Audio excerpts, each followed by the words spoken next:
Feeding horses at dawn and wrestling PCP suspects by noon. That's Cook Springs country, just like Senator Lance Bell, who's coming on to tell us about what he's got going on in Montgomery today on 1819 News, the podcast. We have an incredible culture here in the state of Alabama, but our politics and public policy don't reflect the people of Alabama. Media drives culture. Culture is what drives politics and public policy.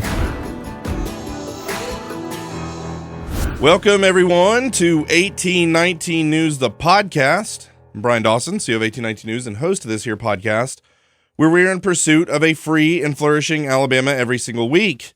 And in that pursuit, I have found that it is a good thing for the people across the state to get to know the people in the state that go down and represent them in Montgomery. We've had some really good podcasts, really good interviews, really good conversations with some folks leading up to this one, and I'm really excited about who I have coming on today. I believe, you never know who someone is or if they line up with their palm cards and the things that they say in their campaigns until the heat is on, until the fire is brought down on someone. You don't really know who they are. That's the way that they're tested. And this week I'm bringing on State Senator Lance Bell. Not this past session, but the session before. We came very close to getting a gambling bill that would have went out and would have had the people vote on it. And there was a lot of pressure. There was a huge push in the House. Nathaniel Ledbetter used a ton of his political capital to get that thing done in the House. It moved over to the Senate, kind of went back and forth a couple times, but it was revived and it really looked like it was going to happen. And Lance Bell was pretty much the person who stopped it, him and Chris Elliott. And they applied, I'm sure, a tremendous amount of pressure to get him to vote for that. And he said no. And again, unless you've been in a position where people have put pressure on you like that, you really can't describe it. I know when we went through, I recently did a podcast with Craig Monger when we went through the Bubba Copeland situation and that fire that we experienced and how it kind of shaped and molded us. Senator Lance Bell has been through the fire and came out on the side of righteousness. So very grateful for that. Senator Lance Bell, thank you so much for taking the time to join us. Thank you, Bryan. I appreciate you having me. Absolutely. So we're going to dive into, I'll just kind of set the table. We'll talk a little bit about the crime package in this past session, any gambling efforts and what you foresee. And on that note, what's been your reaction to Coach Tuberville running for governor? And then we'll talk about the Senate rules with cloturing and basically the way that Democrats have been able to, in the minority, have been able to really wreck shop on some of the production that the Senate could have and probably should have had. We'll talk about those things, but before we dive into that, Senator, if you could just, with everyone who comes on, I like to get to know people, and I'd like for my audience to get to know you. Talk a little bit about where you were born, where you grew up, what were your parents like, and how that influenced kind of your life. I was born off I-20 here in Pell City, but more the Cook Springs area. So I tell them a lot of times I'm Cook Springs country. You get up in the mornings, feed the animals with the horses, get the eggs, come back to the house, get ready for school, go to school, come home, work in the garden. If you have football practice, after football practice, when you're tired, you still go work in the garden. Just a big family effort. That's really how I grew up. So I didn't know anything but work. My parents, my father retired from Anniston Army Depot. And when he did that, we were always friends with our sheriff at the time. So he went to work for the sheriff's department. He reserved because he said, if you pay me, then I have to work your hours. As a reserve, I can kind of come and go as I please. My mother retired as a teacher's aide and a school bus driver. So I grew up, a hardworking family,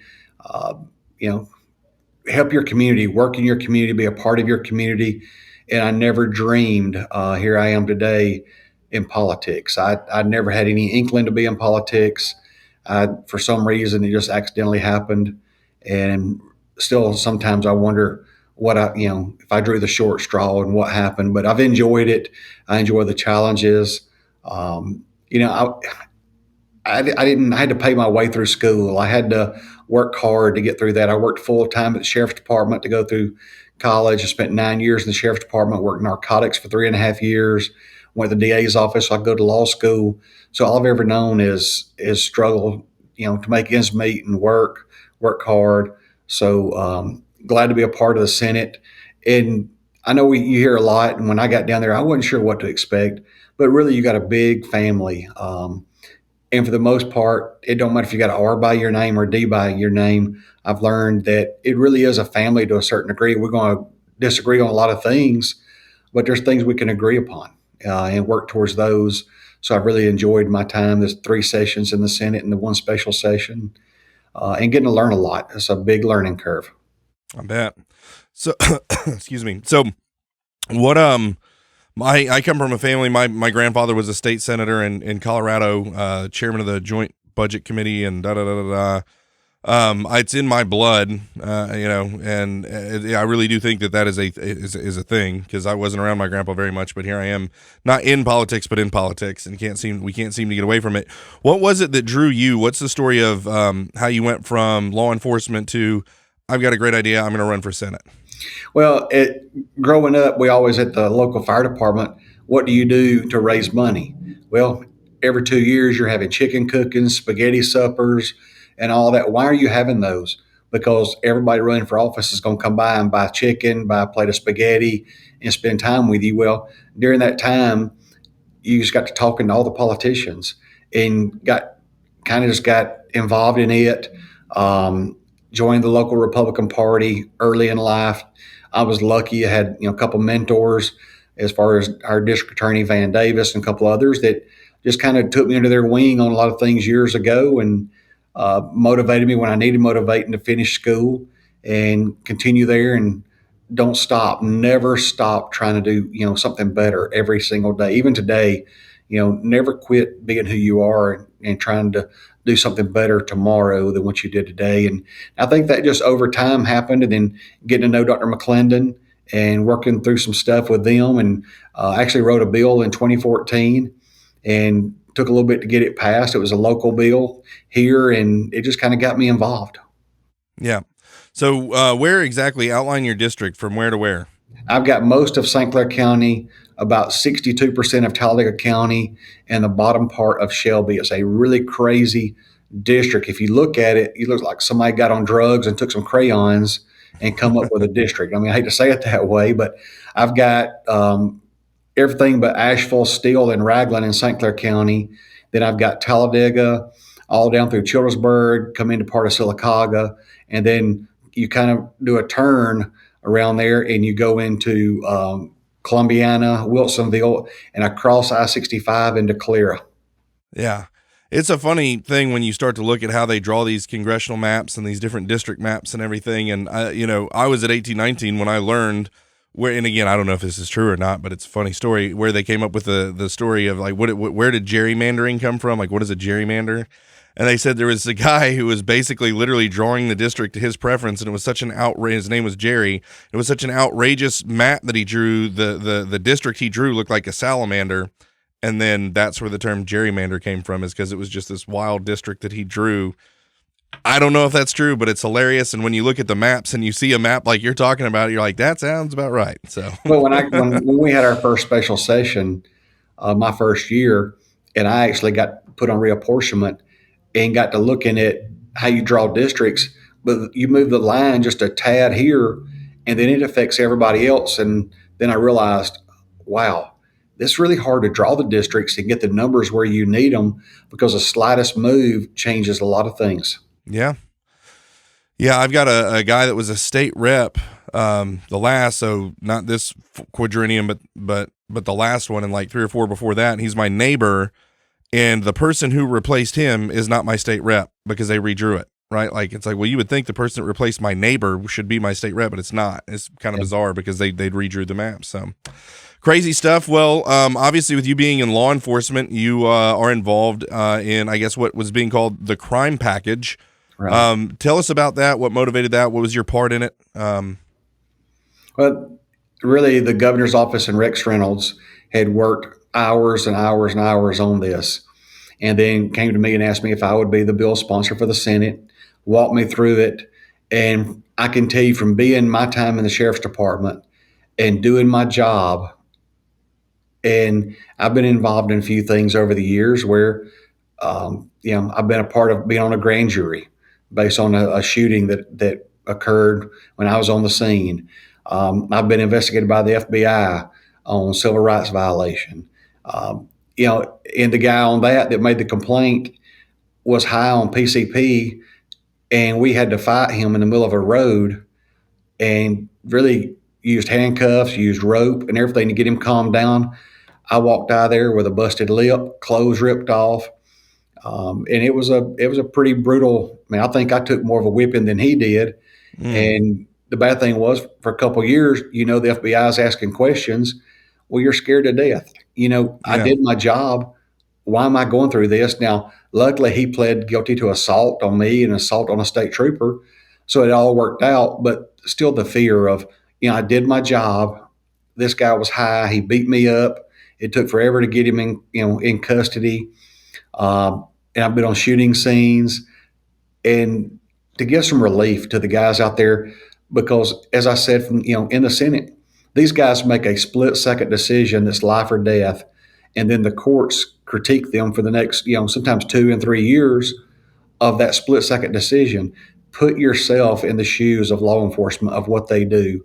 And that's more or less, I mean, I've been there, Rex Reynolds has been there, and we really appreciate the governor, taking the step forward to protect the people that protect us.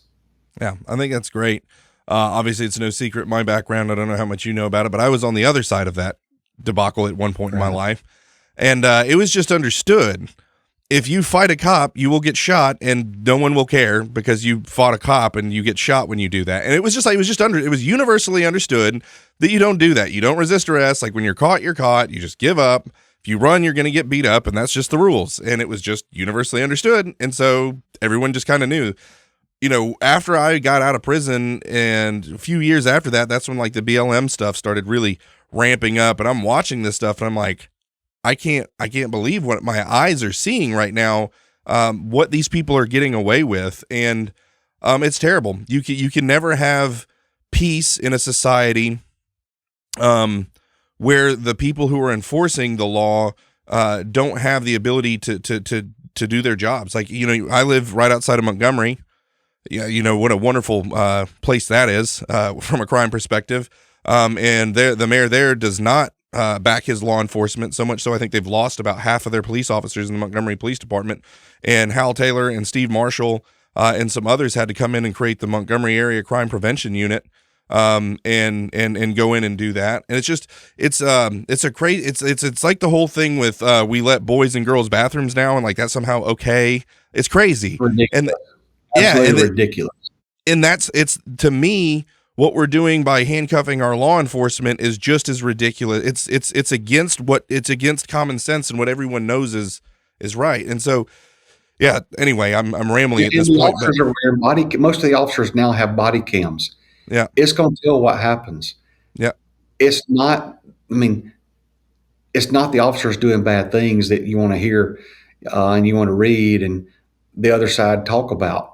These officers are just trying to do their job, protect the public, and go home to their family every day. And This is just another piece of that to help them maybe go home relieved, with the ability to go home and not be in fear of doing their job. What specifically in the bill did that? Just kind of because Jeff, of course, knows everything about every bill. It seems like Jeff Poor, our editor. I am running around the state researching every day, and he listens. Yeah. The good, smart. The bad, and the ugly while we're there. That's right. He's smarter than me. I'll give him that. But yeah, so it kind of break it down. What is it? What would change that would make that better? The immunity hearing is a big deal. As long as you're acting in the scope of your duty, you should be immune from any prosecution, whether it's civil, criminal, or anything of that nature. As long as you're doing what you're supposed to be doing, that's the big deal. You're protected. If you're running a ministry or you own a business, my guess is that you've been thinking about starting a podcast for a while now, but for various reasons, it hasn't happened yet. Send me an email. I need to personally connect you with Yonder Child Media. They built this studio in 2 days and tackle all of the production. I just come in, start talking, and leave. It's that easy. They do everything else. Whether you want to record at your business or a home office like they just built for me, you come in, start talking, and Yonder Child will do everything else. Send me an email. That's going to be Bryan, Bryan.Dawson, Dawson at 1819news.com, and I'd be happy to personally connect you. All right. Well, the next thing that just won't die ever is gambling. And there was some rumblings this past session. I could not believe that something more substantial didn't happen with as hard as they pushed the year before. And then obviously we'll be going into an election year next year, so you're probably not going to see anything. And then you're going to have a new governor, and then what? And so what? Take me. I mean, again, whatever you're willing to share on that. Like not this past session, but the session before. It came down to 3 people. It was all Britain, but we obviously know he's like right in the middle of all the gambling stuff, so I count him out. And then it was you and Chris Elliott, and it was my understanding that they really got to arm twisting on you, and putting pressure on you. What how were you able to stand through that? How bad was it? Whatever you're willing to say. As I told you earlier, I'm what I call Cook Springs country. Pressure don't bother me. I actually enjoy a little pressure. I enjoy intense negotiations. Yeah. So that part don't bother me. I'm not against the gambling issue to a certain degree, but it's got to be done in what I consider the correct way. Spending your money smart. If you're going to do that, here's the thing: take the money and put it in the general fund, education fund, or infrastructure. Quit giving 5% here, 10% here. That's been my whole saying from the very beginning. I said, if you start, putting this money in these places besides the general fund, education fund, and or infrastructure, I'm a no vote. Yeah. I was told when I got to Montgomery, earmarks are killing us because we have a lot of money in this area over here, but not money over here. Well, my thing is, why are we wanting to earmark in a new bill coming up? Why? And that was my whole thing to start with. Sure. Everybody I know goes to the state line right here. We're not that far, and gets lottery tickets. Sure. I got a lot of friends that are on their phone doing the sports book. Just about everybody I know is going to, or a lot of people, they're leaving here. They go down to Wetumpka. A lot of people in my town go down there and gamble. Yeah. I'm not against gambling. And I told, I met with many people that I said, this is what kind of bill I will support, but I'm not changing based on anything else. And Sure. that's where I was. I was a yes vote on the first bill that we passed because I thought it was the cleanest bill that we could do. There was no earmarks in it. And then when it come back and it changed and had the earmarks back in it, I just could not support it. Wow. Yeah. What do you think about these bills where it's like, hey, we could open this thing up, and I mean, we could bid on like a world-class resort down in, Gulf Shores or something, like to Trump or Steve Wynn, and, have something like that. Like, no. We're going to give these licenses to the people who've been breaking the law for the last 30 years. Thank you very much. And we're going to write their names into the Alabama State Constitution and make sure that they have the exclusive rights to run these establishments in perpetuity. How does that factor into your decision making as you look at these bills? There's not a good way to do it. The problem is we've had gambling here probably longer than I've been alive, and you're going to find a loophole to do it. It's like the sports book. Yeah, I've got a dozen friends that play on the sports book every single day. Yeah, I don't have a problem with sports book, but we've got to do it the right way. So it's here. It's just how do we do it? And there's not a perfect way to do it. So technically, just like you said, you're giving the people that I consider have kind of skirted the law a bid-free casino. And but I don't want casino expansion either. So I'm not for expanding it. I don't want a casino here in my back door. And that's the thing we kept hearing is, hey, we don't want casinos in our back door, but we want them where they're at now. And I've heard that from people in my own district.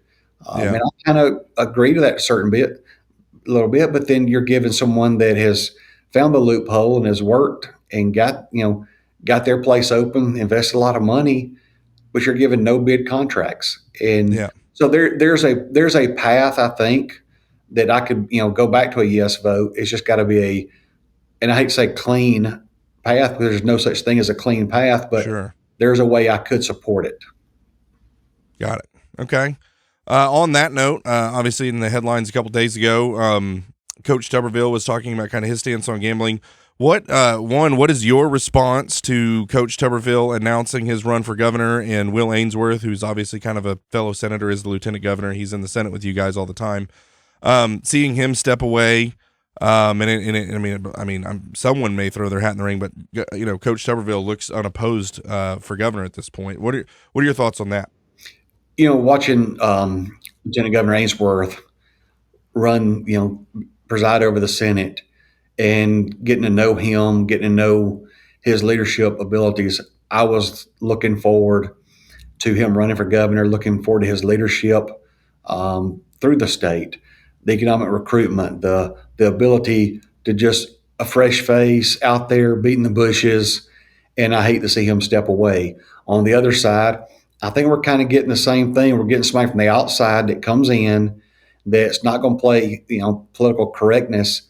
And I hate to say it, but kind of brings what I call Cook Springs country. Yeah. We need a Montgomery, but he's not going to be politically correct. And I think that's a lot of things that we need. Political correctness just keep us stagnant where we're at. We need somebody that gets out there, somebody that's not afraid to say the things that we think, but we're scared to say, somebody that pushes the envelope. And I look forward to that leadership. And I think it's going to be hard to beat him. And I look forward to working with him and looking forward to, I don't know whether you call him coach or governor, or I think he's telling everybody coach, but I'm looking forward to Coach leading our state, and let's get going and roll our sleeves up and get to work. Good deal. Yeah, we'll see if anybody else throws their hat in the ring, but I know, watching Coach Tuberville in the United States Senate, once he really got his feet under him, coming from being a football coach to being in the United States Senate, I'm sure that was, talking about a learning curve earlier. I'm sure that was a heck of a learning curve, and kind of figured out who the good guys are and who the bad guys are. And, when I've talked to him, he's like, it's just like, it's no different than coaching a football team in the sense that, how do you win as many games as he did in Division I? You had to put a good team around yourself. And that's what he did up in DC. He's got an incredible team. Jordan Dufexis is his chief of staff. Sounds like he's going to be coming back. He's just his comms team. I mean, he put together an incredible team, and he went to work up there, and he went to war against the Biden regime. Went to war so much so that he had Republicans stabbing him in the back because he went so far out to the right. And that's why he's been in the Senate for 4 years, and he's already Trump's favorite senator, because he's willing to go to war. And I'm excited about the prospect of him coming to Montgomery and going to war with some of the things that have kept us stagnant as a state. So I knew he was a very smart senator. And I've told him this at a breakfast one morning where I got to introduce him. It's, fourth and goal, time running out, and he's on the 2, and he's got to make, an audible and got to score. Well, he did that on the financial side by hiring a guy from here in Pell City, Alabama, named Emory Cox. Yeah.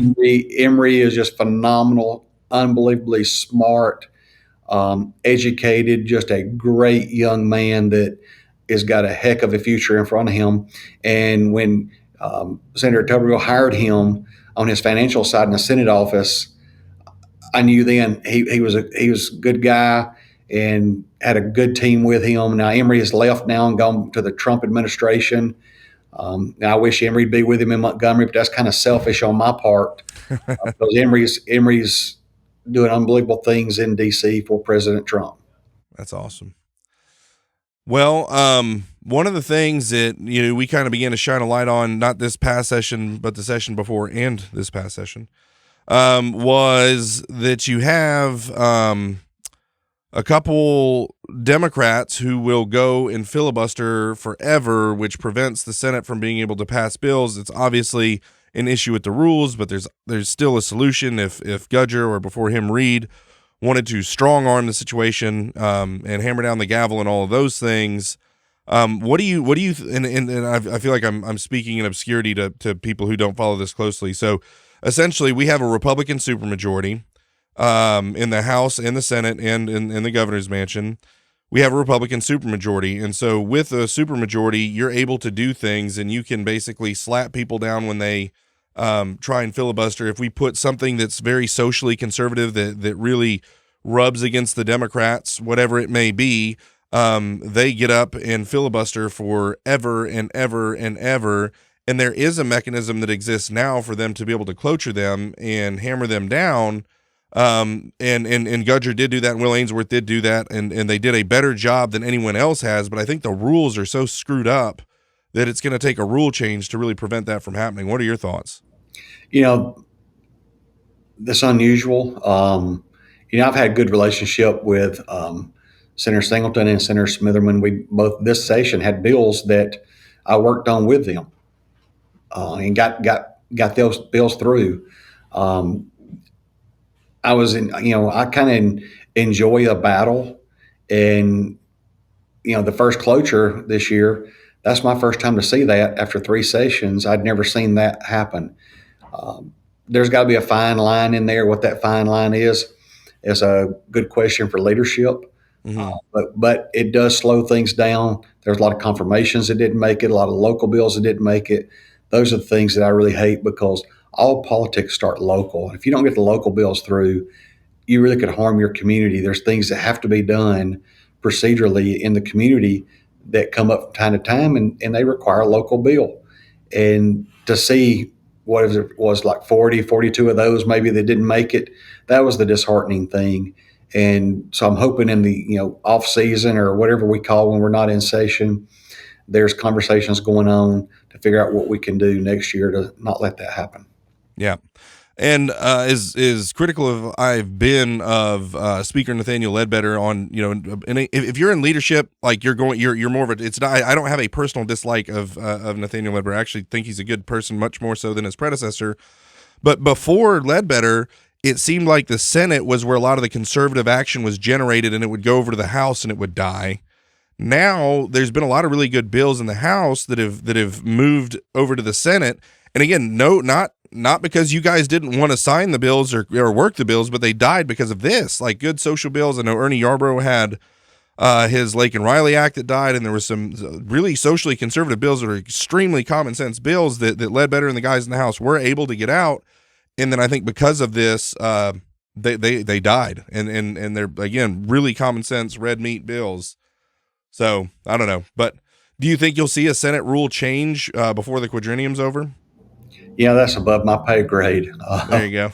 Yeah, I don't know. There's got to be a fine balance there, and what that is, sure. I don't know. Still a learning curve as a freshman coming in. I've learned a lot this session, and I think Pro Tem Gudger did an unbelievable job, and I think you'll see changes in leadership that, as far as his style, and he's going to continue to learn as he goes. And I think next session is just a better session. We all have more time under our belt, and let's see where we're at and what we're doing. Yeah, I was very excited to see Gudger actually flex the supermajority muscle that we have, because so often we've gotten lulled into we're a Republican supermajority, but we want to be fair, and it's like no. The whole point of a supermajority is that the people of Alabama gave the Republicans a supermajority so that they can wield it for what's objectively good and in the interest of those people. And when we sit there and it's like, well, if we do that, then the Democrats are going to do it when they have power. The Democrats are going to do whatever they want when they have power. They do not care. And so these niceties that we're offering, and again, I don't even have, like, the guys that you're talking about that you work with in the Senate, I think this is very, like, for me to say this is a big deal. There are some Democrats in our state house that I actually like Anthony Daniels is a perfect example. He's pushing a tax cut. You've got a Democrat in the House pushing a tax cut for overtime. And so, there's certainly times when we can work together and all of those things. But anyway, they're using the rules to their advantage. And I don't blame them. If I'm in their shoes, I'd probably do the same thing. Yeah. All right. Well, trying to think if there's anything else. We're going to do an overtime segment and talk a little bit about what Senator Lance Bell thinks of Trump's performance. And obviously the question is always, how do we get some of that Trump energy that we're seeing in D.C., slashing waste, fraud, and abuse, in wielding power for what's objectively good he has a Republican minimal majority. We have a supermajority. He has like 2 people in the House, or 3 people in the House, like 2 people in the Senate. Anyway, how we can bring some of that energy back to Montgomery. But before we finish up and jump into the overtime segment for the folks who are paying members of 1819 News, is there any other thoughts? Anything else you want to talk about that maybe in the last session that you think we need to highlight? Not that I can think of. I think you've covered, a pretty good amount of it. Okay. Well, good deal. Well, Senator, thank you so much for taking the time to allow us to get to know you, talk about some of the things you're passionate about. And again, thank you for your courage and standing up against some of the bad things that were trying to be forced upon the people of Alabama. Thank you. Thank you for having me. Awesome. All right, guys. Well, that'll wrap it up for this week. And again, as I mentioned, we are going to be doing an overtime segment with Senator Lance Bell talking about Trump's first 120 days. If you are not a member, go today and do that. Go to 1819news.com. At the top, there's a button that says Become a Member. Click that button. Memberships start as little as $5 a month. With that, you get access to behind-the-scenes content like we're about to record. And you also get cool merch, what's not to love. But more than that, you get to be the citizen in citizen-supported news. So thank you. Please go do that. And until next time, put your trust in God. Keep your powder dry.